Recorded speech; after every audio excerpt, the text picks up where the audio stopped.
Si t'i përballoni temperaturat e larta, shmangni kafen, hani kastravec dhe domate. Ndërsa temperaturat e larta janë karakteristike kësaj stine të vitit, ekzistojnë gjëra të caktuara nga të cilat duhet pasur kujdes dhe të cilave ja vlen t'u përmbahemi, në mënyrë që të mbrohemi dhe t'i përballojmë ditët e nxehta. Më me rëndësi është që të mos ekspozohemi në diell në periudhën midis orës 10 dhe 17. Kjo vlen posaçërisht për fëmijët, shtatzënat, personat e moshuar dhe personat që vuajnë nga sëmundja e zemrës.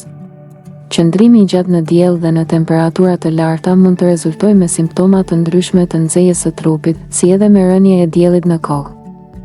Ja se çfarë duhet të bëni në mënyrë që të mos ju ndodhin këto gjëra.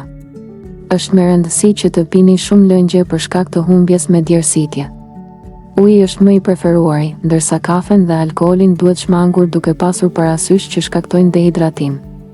Pos ujit është me rëndësi edhe ushqimi i pasur me ujë siç janë kastraveci, domatja, sallata apo shalqiri. Qëndrimi në hije.